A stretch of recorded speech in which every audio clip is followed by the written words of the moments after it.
Let's talk about sacred spaces. I want to start with a question that I know you have asked yourself in the last little bit. Why is our world so polarized? Virtually every time, do you cringe when you watch a political debate? I do. When it's done, I go, that is brutal. Why is the world so tribalized? I loved what Darby said. Can you imagine a world filled with tribes and they all get along? And we all laughed because, yeah, that's make-believe for us. And yet, when you look at, and I'm not just talking about politically divided, I'm talking about 50% of our marriages end up polarized and divided. And listen, no guilt for anyone who's gone through a divorce. This is not about that. I'm much more concerned about the marriage you're currently in. Because let's work together to make sure it doesn't end up divided. Where does that come from? Because there is something inside us. Finish this statement. And they lived, what's next? Yes. Because there's something on the inside of us that knows that when life is right, that's how it looks. But when life is wrong, it looks all polarized. And we sit here, as Diva described, in little old Petaluma, and think, how can we change the world? Because there's no doubt in any of our minds that it needs changing. And I love what Dr. Krish Kandiah, who recently spoke at the Global Leadership Summit that we hosted here about a month ago. I love one of the things that he said. He said, few people have the opportunity or ability to change the world, but everyone has an obligation to what? Change their world. Wow. So that's what we want to press into. And I would like to suggest that one of the solutions, and perhaps the bedrock principle that we are losing sight of in our world, is this idea of sacred spaces. Have you ever heard someone or caught yourself saying, my, nothing seems to be sacred anymore? Have you ever felt like that? Yeah. Somebody's messing with everything. I want you to think in your mind of the home that you grew up in, and I'm pretty sure that somewhere in the home you grew up in, there was a sacred space. Something you didn't mess with under any circumstances. It might have been your dad's recliner. And you knew when Dad walked in the door, you got out, because that was his sacred space. Well, I'll tell you a little story out of my life. I grew up, I know, isn't that great? I grew up in a home where we didn't have much money, and there were very few really nice things in our home. But someone had given my mom an antique bowl and pitcher set that looks exactly like that. And the bowl was like this big around, and the pitcher was that tall. It was big, and it was beautiful. And when she got it, she put it on the nightstand right beside her bed, and she got my older brother and I into the bedroom, and she said, "Don't you touch that." We didn't have to ask what that meant.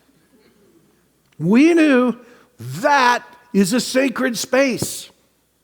So we didn't.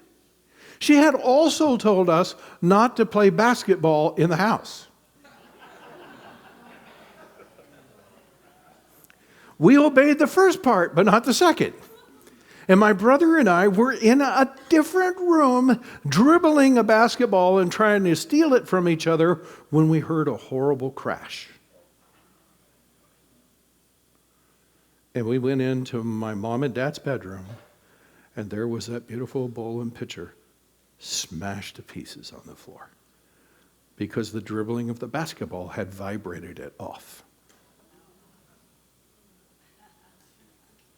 Yeah. My parents still love us. That's a miracle, right? My mom still loves me. That's a miracle too, all right? So you don't have to worry about that relationship.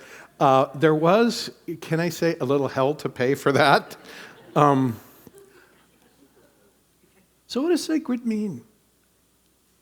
When we talk about sacred spaces, it's very important that we understand what sacred means. So I just went to the dictionary and looked it up, and the word sacred actually has 3 primary meanings, and they are all really, really important. And they all perfectly apply to the concept of sacred spaces. And here's what the word sacred means. It means belonging to God.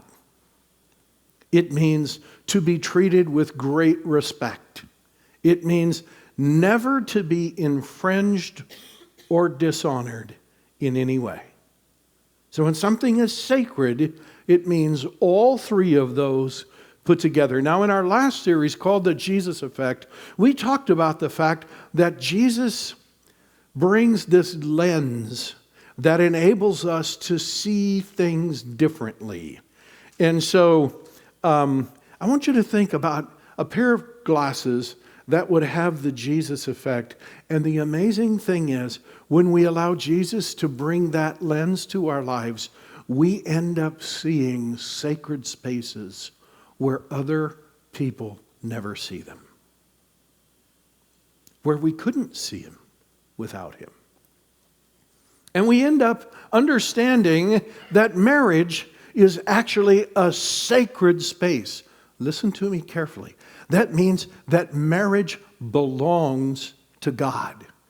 It's not up to us to do with it what we want to. It means that family belongs to God. It means that even when you correct your children and instruct your children, these things might be under your control and they might be considered your possessions, but they don't really belong to you. They belong to God. They are to be treated with respect. And they are never, under any circumstances, ever to be infringed on or dishonored. Now, imagine if in a political debate, each of the candidates viewed the other person as a sacred space that belongs to God, is to be treated with respect, and is never to be dishonored. It might change the tone of the debate, don't you think? Yeah, because I would suggest to us that in many ways, as a culture, we have lost sight of what sacred space is supposed to be. Jesus, in his final prayer before he left and ascended to heaven, prayed this: I pray, speaking of you and me, I pray that they all will be what? One. And I can assure you, without the concept of sacred spaces, there is absolutely no way that you and I could ever be unified into a single group of people who have great love for each other and great love for everyone else in our world. Which brings up a very interesting question. What is the foundation of these sacred spaces? What are they built on, and what are they built of? And that's really what we're going to press into over the next 3 weeks. And today, I'm just going to lay a general foundation that everything else will flow out of. And so it's really important that you get the one concept that we're going to learn today, because it is life-changing. And though it's simple, it's not easy. Simple to understand, but very profound in how it changes our life. So if we go to the very first page of the Bible, here's what God said. God said, let us make human beings in our image, reflecting our nature. Now, there are some very profound conclusions that can be drawn from that.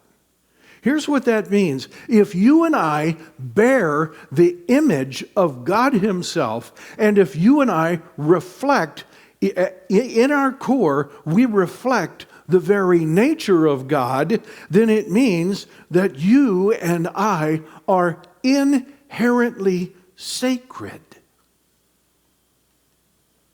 You don't have to earn it. You were created inherently sacred. Wow, that means this. It means that you are inherently worthy. You are inherently worthy of being treated well. You are inherently worthy of being respected. You are inherently worthy of being honored. It means that you are inherently honorable. It means that you are inherently a treasure. It means that you are inherently sacred. And what does that mean? It means you belong to God. You are to be treated with great respect. You are never to be infringed or dishonored in any way. It's not the whole point of what I'm teaching you, but I want you to hear this. This is why, if you're ever in a situation where you are being abused, you owe it to yourself to get out. You are allowing someone to take your sacredness away from you.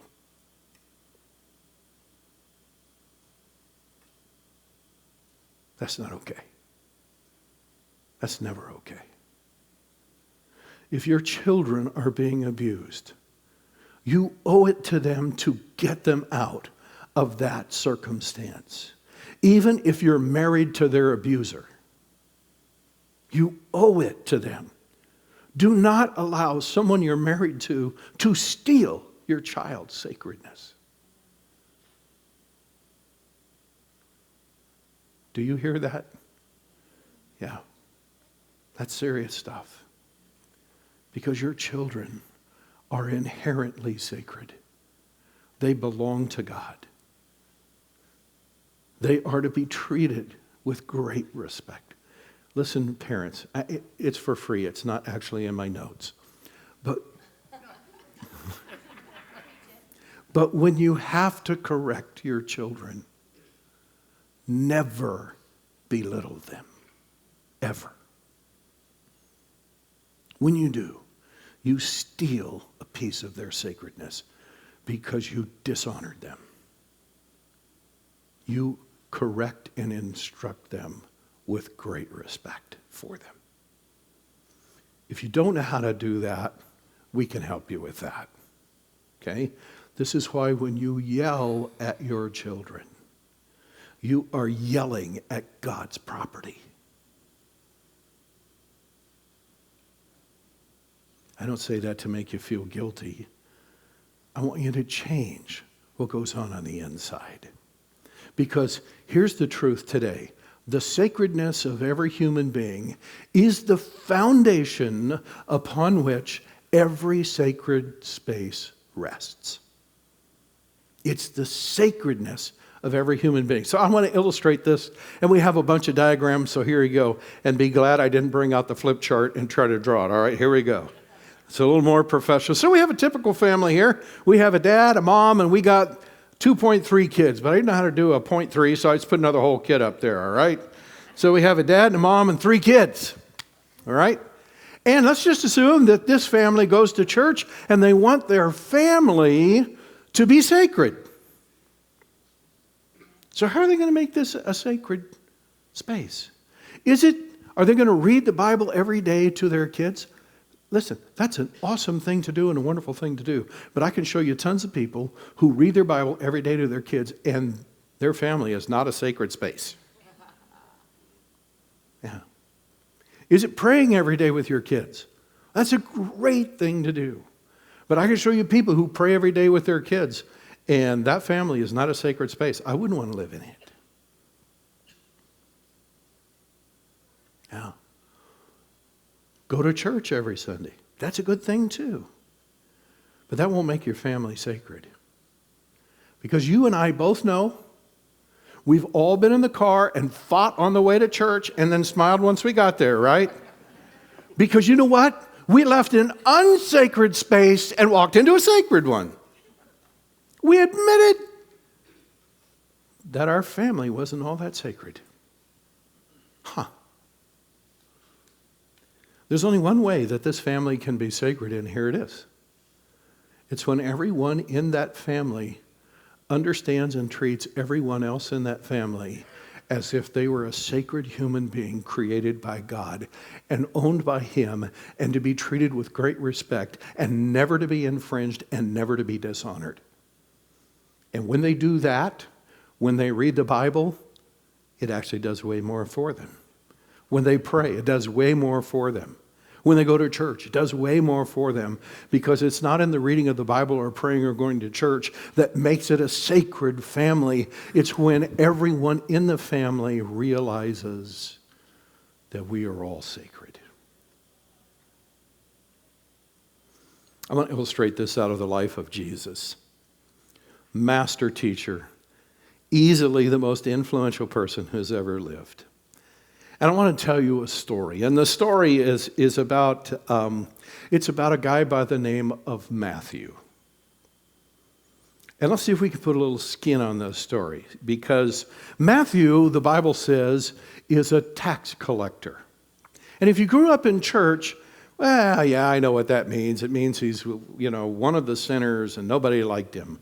No. It was not easy to become a tax collector. It was hard. It was painful. I don't know a lot about Matthew's background, but I do know this. In order to be a tax collector, you had to become a traitor to your country. No one makes that decision lightly, but it's way worse than that. In order to become a tax collector, you had to be willing to be disowned by your family. And you had to be willing to be disowned by any of your friends. So what was it that would cause Matthew to become a tax collector? Do you think it was greed? I don't think so. I think Matthew grew up in a place that was so painful and so dark, and he felt so marginalized that when the opportunity to become a tax collector presented itself, it didn't seem all that bad to him, because he was probably already marginalized by his family. He was probably already marginalized by society. He probably didn't have that many friends. And he probably figured out, if I'm going to be an outcast, I might as well get paid for it. And Matthew knew that once you made that choice, there was no going back. That was a one-way decision. Until Jesus. Jesus alone offered a way back. And one day, Jesus was walking along the shore of the Sea of Galilee, and he happened to be passing by a booth or a kiosk or, I don't know, some little structure that Matthew had built, and it was for the purpose of collecting taxes. And Matthew was in his little booth, and he was collecting taxes, basically cheating and swindling people, because here's how taxes worked. You think our tax system might be a little corrupt? Try this one. Rome says you collect out of people whatever you can, and we'll exact a charge from you, and you can keep whatever's left over. And Matthew said, Amen. So he was out collecting taxes. Jesus is walking by, and he says to Matthew, Hey, Matthew, why don't you come and follow me? And to everyone's complete surprise, Matthew folds up his little kiosk, takes his cash, and goes to follow Jesus. Let's put a pin in that for a minute. Now let's jump into Peter, Andrew, James, and John's shoes for a minute. What did Jesus just do? He said to a tax collector, why don't you come and join my group?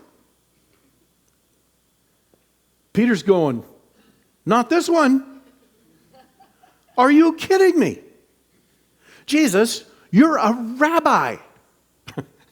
How far do you think you're going to get it with a rabbi, as a rabbi, with one of those dudes in your entourage? This is awful. You talk about an awkward moment. Man, there they go walking down the shore of the Sea of Galilee, and these guys are used to, being in behind Jesus. Where do you think Matthew might have walked on that walk? Think he was right up next to Jesus? Are you kidding? Peter, Andrew, James, and John, I'm sure, was sucked right up behind Jesus and trying to act like they didn't know that guy. And they're thinking, it can't get any worse than this. It just can't.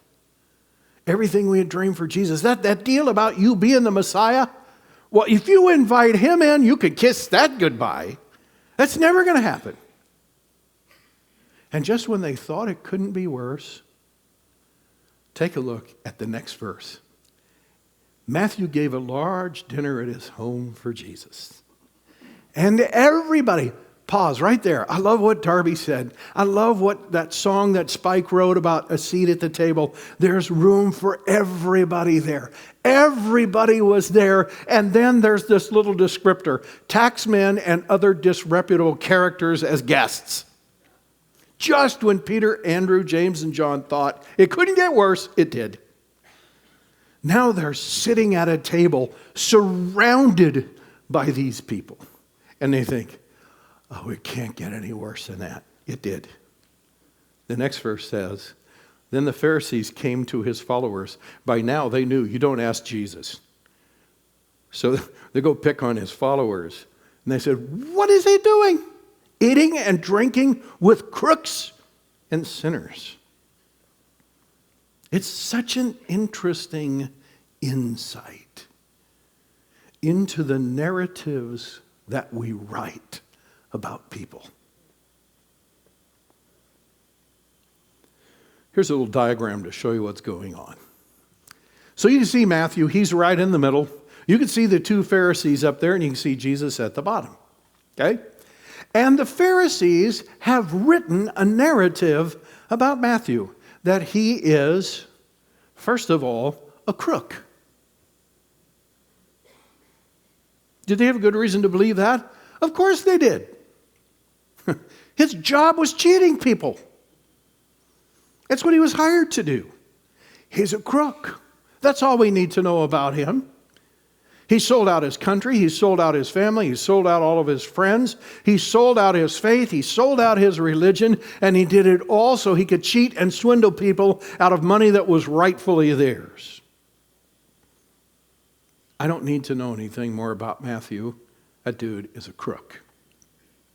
The other Pharisee goes, well, he's a sinner. Now, if he would do that out in the light at a booth where everybody can see him, imagine the other things he does. Yeah, he's just a sinner. So they didn't have to treat him with respect. They didn't have to honor him. They didn't view him as belonging to God. So Jesus walks along and says, hey, come and follow me. Because Jesus saw Matthew as sacred. Messed up, but sacred. In the wrong, but sacred. Sinning, but sacred. A crook, but sacred. Remember those glasses that we talked about Jesus giving us? Listen, when you begin to see the world as Jesus sees the world, you will look past what people do to who people are.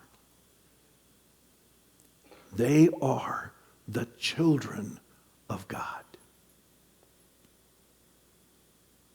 Matthew the person is so different from Matthew the tax collector. Matthew the tax collector was just the public version of Matthew that was his response to the junk that had happened in his life and the only way he knew how to survive. But Matthew, the person, was underneath all that junk, was sacred. But there was more than that going on here. Because look at this. Jesus not only looked at Matthew that way, he looked at the Pharisees that way. He saw them as messed up, but sacred. You see, when we understand the sacredness of every human being, it allows us to respectfully disagree. And in the middle of our disagreements, to remain unified and together. One of my favorite pictures of our church is this. By the way, I have a disclaimer to make, okay? I have no idea who these vehicles are. So if one of them is yours, you can relax. You're a hero. You'll see that in a minute, all right? And if you want to come and tell me afterwards, I'm okay with that too, because you might be sitting here. This is one of my favorite pictures of our church because this is two Priuses parked side by side, okay? And since they're Priuses, we can make some assumptions. We can make the assumption that they share some values in life. For instance, they're probably both economical people because they bought a vehicle that gets like 500 miles to the gallon. And they're probably proud of that, okay? We can assume that maybe they're ecologically minded and they care about the environment because they bought a vehicle that runs mostly on electric power, on a renewable energy. These are obviously good and wonderful people. Now, if you look in the background, there aren't very many cars there. This is not a church service. They are here because they're working on a team, one of our teams in the church. They're doing some form of service together, so they're working side by side. But what makes this picture really interesting is we have to zoom in a little bit. So let's zoom into the vehicle on the right. And it has a bumper sticker. And the bumper sticker says, I voted for Obama. Okay? So we know a little about where their political leanings might be. Now, if we zoom in to the vehicle on the left, it has a bumper sticker that says, how's that hope and change working for you?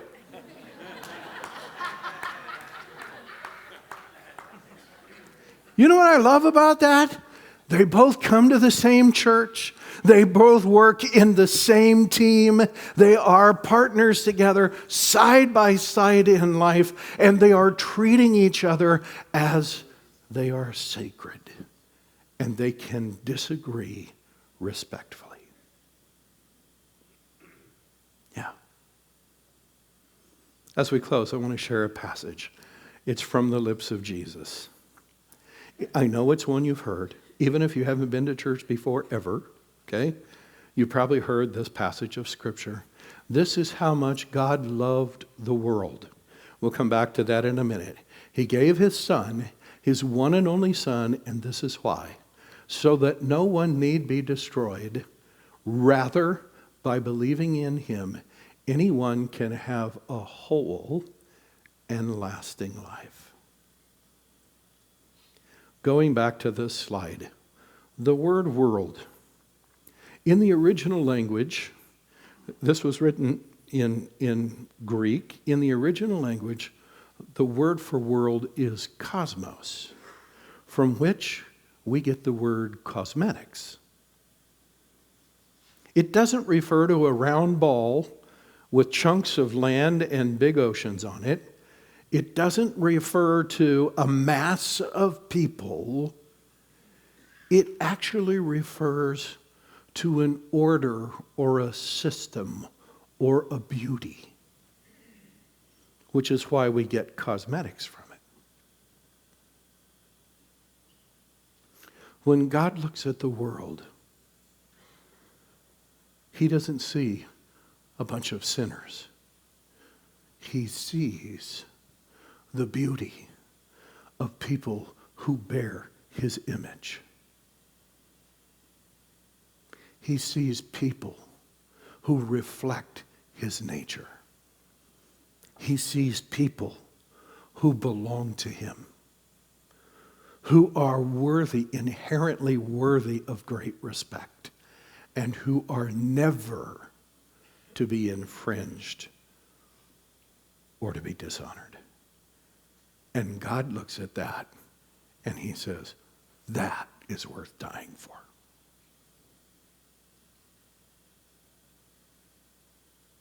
God saw you. Not just what you did, not just what you're doing, not just the attitude you're currently having. God sees you, the sacred you. And God sees that it's covered up with mess. And we all got it, right? I think in some ways, if you were to draw a picture of our lives, we would all be pig pins in the Charlie Brown thing. We got this little cloud of dust that follows us everywhere we go because we've got enough mess. We all carry it with us. And yet God sees through the cloud of dust, and he sees Pigpen. He sees him and says, that guy's sacred. That gal's sacred.